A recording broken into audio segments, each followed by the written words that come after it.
साथ मनीष शुक्ला जी जुड़ चुके हैं, बीजेपी के प्रवक्ता हैं, उनसे बातचीत हम यहाँ पर करेंगे। मनीष जी, किसकी साजिश आपको ये लगती है? क्योंकि संभल में सर्वे होना था, कानूनी आदेश था, प्रक्रिया का पालन होना था, लेकिन अचानक से माहौल जो देखिए पूरा तनावपूर्ण यहाँ पर नजर आ रहा है। देखिए, श्री हरिहर मंदिर और जामा मस्जिद का जो विवाद है वो मामला न्यायालय में है और न्यायालय के आदेश पे सर्वे हो रहा था और निश्चित रूप से देश में इस पर सबको भरोसा होना चाहिए और जिन लोगों ने कानून को हाथ में लेने का प्रयास किया है उनको ध्यान में होना चाहिए कि उत्तर प्रदेश में भारतीय जनता पार्टी की सरकार, योगी आदित्यनाथ जी की सरकार कानून को हाथ में लेने वालों को बख्शती नहीं है।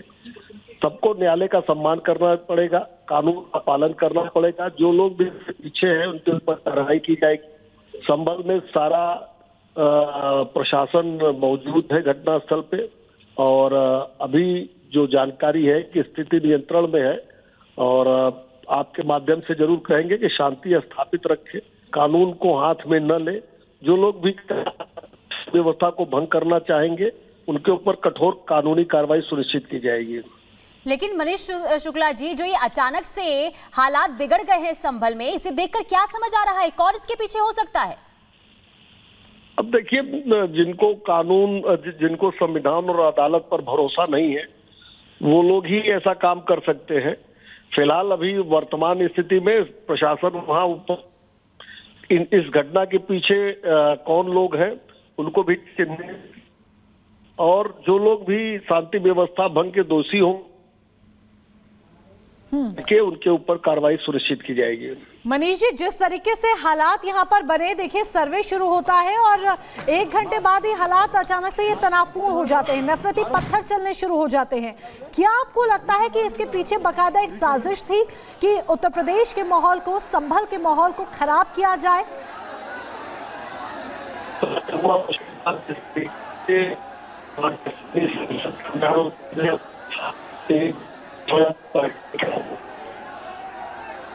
जी, चले जुड़ने के लिए, बातचीत के लिए धन्यवाद आपका। मनीष जी हमारे साथ जुड़े थे, जो यहाँ पर बातचीत कर रहे थे और उन्होंने कहा कि हालात को नियंत्रण में यहाँ पर किया जा रहा है और इसके साथ ही रिपब्लिक भारत के माध्यम से उन्होंने अपील भी की है कि शांति व्यवस्था कायम रखें। हालात को नियंत्रण में किया जा रहा है और शांति व्यवस्था कायम रखने की अपील वो यहाँ पर करते हुए नजर आए। लेकिन सवाल बार बार यहाँ पर उठना लाजमी है कि क्या ये पहले से सब कुछ प्री प्लान्ड था? जिस तरीके से संभल में ये हालात पुनीता यहाँ पर 1 घंटे के भीतर उत्पन्न हो जाते हैं।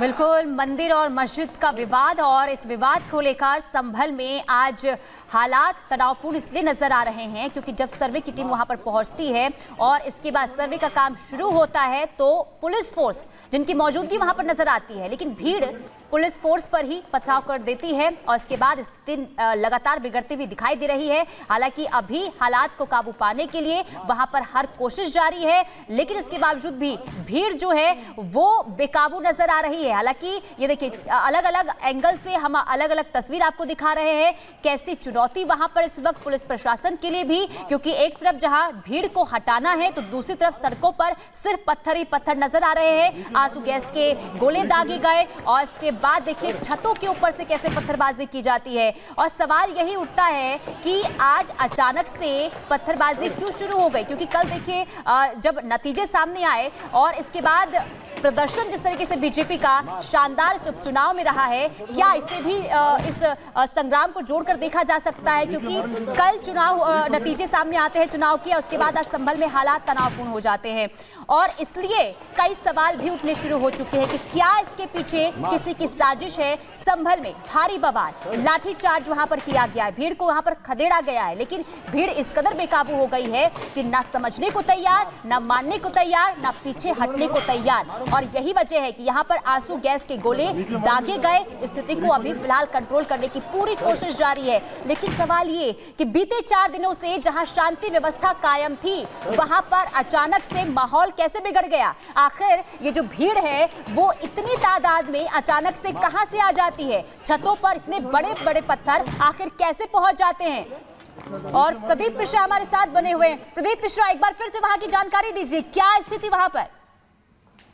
प्रदीप से हमारा संपर्क सही तरह से अभी नहीं हो पा रहा है। हम दोबारा से प्रदीप से संपर्क साधने की कोशिश कर रहे हैं और तमाम जो अपडेट है वो प्रदीप से लेंगे कि किस तरह के हालात अभी फिलहाल वहां पर बने हुए हैं, क्या पूरी तरीके से स्थिति को नियंत्रण में किया जा चुका है या फिर नहीं। लेकिन जिस तरह की ये स्थिति यहाँ पर उत्पन्न हो गई है उसने संभल के शांतिपूर्ण माहौल में भंग डालने का काम जरूर किया है कि भारी संख्या में उपद्रवी आते हैं, पत्थरबाजी शुरू करते हैं, पुलिस जवाबी कार्रवाई करती है। कहीं ना कहीं से संभल के माहौल को इसने तनावपूर्ण जरूर बना दिया है, संभल का माहौल खराब कर दिया है और संभल के रंग में नफरती रंग यहाँ पर घुलता हुआ नजर आ रहा है।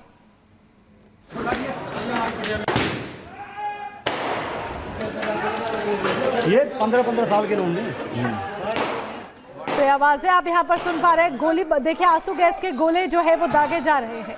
आवाजों के माध्यम से भी आप सुन पा रहे हैं कि किस तरीके की जो स्थिति है वो फिलहाल वहां पर बनी हुई है।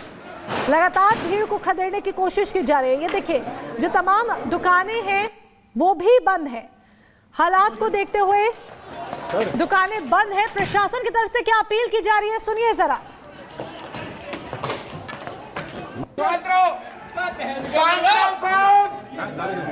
शांत रहो, क्यों बलवा कर रहे हो? कौन क्या कह रहा है? अरे क्यों हो रहा है? शांत रहो, शांत। हम तुम्हें समझा रहे हैं, मत करो। शांत हो जाओ, शांत पत्थरबाजी मत करो। शांत हो जाओ, बचो। गलत बात है, बिल्कुल गलत। एक साइड हो। शांत रहो, शांत रहो, शांत रहो, क्यों बलवा कर रहे हो? कौन क्या कह रहा है? अरे क्यों हो रहा है? शांत रहो, शांत रहो,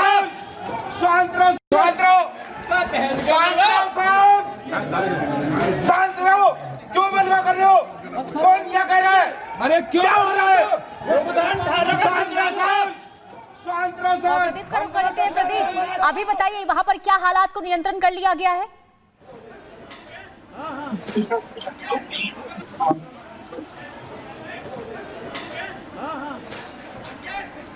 प्रदीप सुन पा रहे हैं आप? शांत हो जाओ, शांत हो जाओ, बार बार पुनीता देखिए पुलिस की तरफ से कहा जा रहा है, लेकिन जो पत्थर है वो लगातार चल रहे हैं। भीड़ जो वहां पर मौजूद है, उपद्रवी जो मौजूद है वो लगातार उत्पात मचाते हुए नजर आ रहे हैं। बिल्कुल, देखिए यहाँ पर ये जो तस्वीर दिखा रहे हैं और प्रदीप एक बार फिर से जुड़ चुके। प्रदीप, अभी क्या हालातों को नियंत्रण कर लिया गया? क्या ताजा अपडेट, क्या तस्वीर वहां से दिखा पा रहे हैं आप?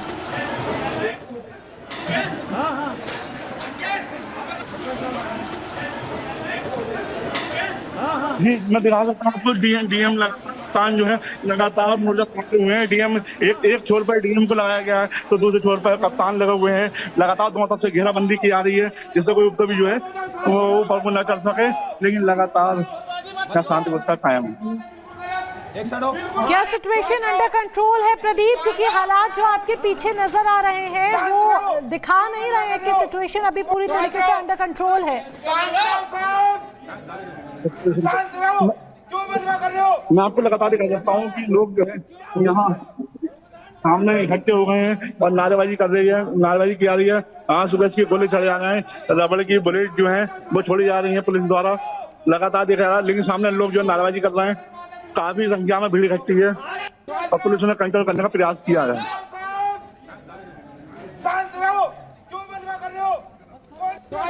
लेकिन प्रदीप, अभी वहां पर पुलिस कर क्या रही है हालात को कंट्रोल करने के लिए? देखिए, लगातार कप्तान साहब लगातार मतलब कि जो है अपने फोर्स को लेकर इधर घूम रहे हैं, लगातार फोर्स से नियंत्रण कर रहे हैं, लेकिन पब्लिक है जो सामने से लगातार बढ़ती जा रही है। प्रदीप यहाँ पर लगातार तस्वीरें दिखा रहे हैं हम तक, और ये देखिए बिग वॉल के जरिए भी अब हम आपको तस्वीरें दिखाएंगे। जरा और ध्यान से तस्वीरों को देखिए। बिग वॉल के जरिए हम आपको तस्वीरें दिखा रहे हैं कि किस तरीके से ये देखिए यहाँ से ये पत्थर चलते हुए नजर आ रहे हैं। घरों की छतों पर उपद्रवी पहले से जमा थे, ऐसा लग रहा है जैसे मानो पहले से जमा थे। और यहाँ सड़क पर अगर आप देखेंगे तो सिर्फ आपको पत्थर ही पत्थर नजर आ रहे हैं। ये देखिए, सिर्फ पत्थर ही पत्थर आपको यहाँ पर नजर आएंगे और इन पत्थरों को देखकर ऐसा लग रहा है जिस तरीके से पत्थरों की इन नफरती पत्थरों की बरसात घरों की छतों से हो रही है, दुकानों के ऊपर से हो रही है। उनको देखकर ऐसा लग रहा है पहले से सब कुछ सोच समझ कर प्लानिंग कर रखी हो कि आज जब सर्वे शुरू होगा तो उसके बाद हालात जो है वो काबू में ना रहे, इसके लिए रंग में भंग डालने का काम करें। और ये देखिए प्रशासन की तरफ से लगातार स्थिति को नियंत्रण में करने की कोशिश। ये देखिए आंसू गैस के गोले यहाँ पर दागे जा रहे हैं। स्थिति को नियंत्रण में करने की कोशिश लगातार की जा रही है, लेकिन अभी पूरी तरीके से सिचुएशन अंडर कंट्रोल में नहीं आई है। नारेबाजी उपद्रवी करते हुए नजर आ रहे हैं और प्रशासन की तरफ से बार बार कहा जा रहा है कि शांत हो जाओ। और चलिए एक बार फिर 4 तस्वीरें आपको दिखा रही है। 4 तस्वीरें बताने के लिए काफी है कि संभल में इस वक्त क्या हालात बने हुए हैं। संभल में मस्जिद का सर्वे आज एक बार फिर से शुरू हुआ और इसके बाद वहां पर हालात बिगड़ते हुए इसलिए नजर आए क्योंकि अचानक से भीड़